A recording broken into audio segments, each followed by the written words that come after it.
Assalamualaikum warahmatullahi wabarakatuh. Hai, apakah kamu tahu siapa Allah? Jika ada seorang anak bertanya, siapakah Allah itu? Apakah benar Allah itu ada? Apa yang dapat kita jawab atas pertanyaan anak tersebut? Dalam Al-Quran Surat Al-Ikhlas ayat 1 sampai dengan 4 disebutkan bahwasannya Allah itu Maha Esa. Dialah Tuhan, bergantung kepadanya segala sesuatu. Dia tidak beranak dan tidak pula diperanakan, dan tidak ada seorang pun yang setara dengan dia. Jika kita berikan jawaban tersebut kepada seorang anak kecil, apakah ia paham dengan penjelasan kita? Memang itulah jawaban yang sebenarnya tentang Allah. Namun, jawaban itu masih sangat global. Tentu saja, karena jawaban itu ditujukan kepada orang kafir yang mendatangi Rasulullah pada masanya. Seraya berkata, "Hai Muhammad, jelaskan sifat Tuhanmu kepada kami. Apakah dia dari emas, atau dari perak, atau dari jabarzat, atau yakut?" Maka Allah turunkan ayat tersebut sebagai jawaban atas pertanyaan orang tersebut. Dari jawaban tersebut di atas, juga mungkin kita akan kurang puas. Sehingga timbul lagi pertanyaan, kapan sih penamaan Allah atau kapan sih penyebutan kata Allah itu ada? Nama Allah itu ada tentu saja ketika adanya orang Arab. Mengapa? Karena kosakata Allah berasal dari bahasa Arab. Di Indonesia misalnya, orang Yahudi mengadopsi kata Allah menjadi Allah atau Eloh. Dalam bahasa Indonesia, kata Allah diartikan sebagai Tuhan. Sedang dalam bahasa Inggris, kata Allah diartikan sebagai God, yang dalam bahasa Indonesia juga berarti Tuhan. Allah adalah nama Tuhan yang paling agung. Para ulama berbeda pendapat mengenai lafaz mulia ini. Lantas, apakah ia termasuk Asmaul Husna? Siapa yang tahu tentang Asmaul Husna? Asmaul Husna itu berarti nama atau sifat Allah. Maka tentu saja Allah bukan termasuk di dalamnya. Karena begitu agungnya kata Allah, bahkan yang teragung, maka tidaklah wajar jika ia termasuk dalam Asmaul Husna. Lantas akan timbul lagi pertanyaan, dari mana nama Allah yang terdapat dalam Asmaul Husna? Apakah Allah itu terbatas hanya dengan 99 sifatnya? Jawabannya singkat saja, Allah tidak terbatas. Sebutlah nama Allah dengan nama apapun. Tapi yang paling baik adalah yang 99 tersebut. Itu cukup mewakili bahwasannya nama Allah tidak terbatas. Karena setelah 9, tidak ada angka yang lebih tinggi lagi. Berbeda dengan 1 dan 0. Jika kita lihat adanya alam semesta ini, tidak jauh-jauh, kita ada saja sudah membuktikan bahwasannya Allah itu benar-benar ada. Melalui makhluknya lah kita mengetahui adanya Allah. Karena tidak mungkin adanya yang dicipta jika yang menciptakan sendiri tidak ada. Seperti yang dikatakan oleh filosof Yunani khususnya Aristoteles maupun oleh para filosof muslim seperti Al-Kindi, bahwasannya Allah dipandang sebagai al-illat al-ula, yaitu sebab yang pertama.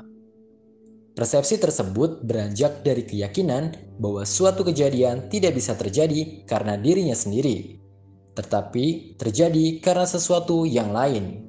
Sesuatu yang lain itulah yang disebut sebab, dan Allah adalah sebab yang pertama. Sebagai contoh, benda berupa kursi ada karena ada yang menciptakan, yaitu manusia, dan manusia diciptakan oleh Tuhan. Dilihat dari benda saja, kita bisa mengetahui bahwa Tuhan itu ada. Maka akan timbul lagi nih, bagaimana sih wujudnya Allah? Wujud Allah memang unik, lain daripada yang lain. Ia bukan benda yang dapat diraba indera, yang tampak pada mata kita. Ia adalah dasar bagi wujud mereka. Lalu wujud yang bagaimana ya? Wujud Allah akan mewujud dengan sendirinya.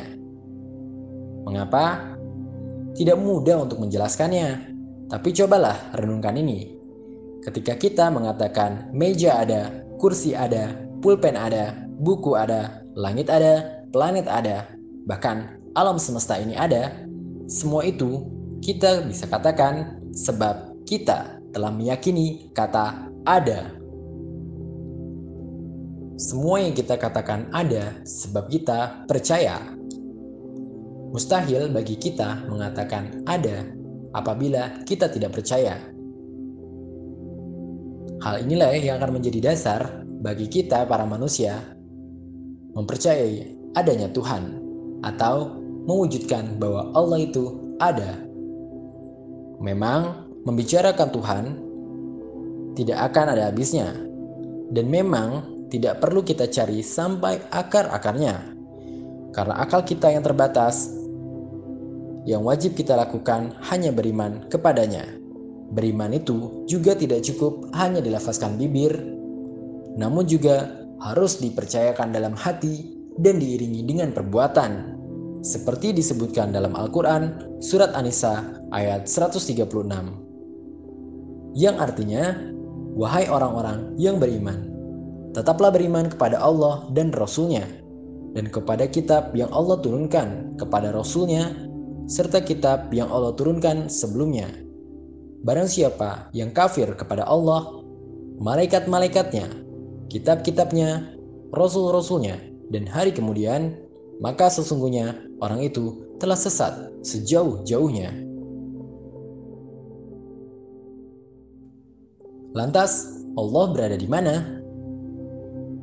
Allah berada di Arsy, dan Arsy-Nya di langit, sebagaimana digambarkan dalam ayat berikut. Allah yang Maha Pemurah bersemayam di atas Arsy. Quran Surat Toha ayat 5. Ayat tersebut begitu tegas menjelaskan bahwa Allah berada di Arsy. Dalam ayat lain dijelaskan pula bahwa zat Allah berada di langit. Apakah kamu merasa aman terhadap zat yang di langit yaitu Allah? Kalau dia hendak menjungkir balikan bumi beserta kamu sekalian sehingga dengan tiba-tiba bumi itu berguncang. Quran Surat Al-Mulk ayat 16. Juga dijelaskan dalam ayat ini, malaikat-malaikat dan Jibril naik kepada Robnya dalam sehari yang kadarnya 50.000 tahun. Quran Surat Al-Ma'arij ayat 4. Ayat tersebut menggambarkan ketinggian zat Rob Allah Subhanahu wa Ta'ala. Dalam hadis dijelaskan pula, Rasulullah SAW bersabda, setelah selesai menciptakan makhluknya di Arsy, Allah menulis, sesungguhnya rahmatku mendahului murkaku. Hadis riwayat Bukhari Muslim. Nah, kira-kira sudah ada kan gambaran sedikit mengenai Allah? Allah itu beneran ada ya, jadi jangan sampai tidak percaya. Terima kasih telah mendengarkan materi ini. Sampai jumpa. Assalamualaikum warahmatullahi wabarakatuh.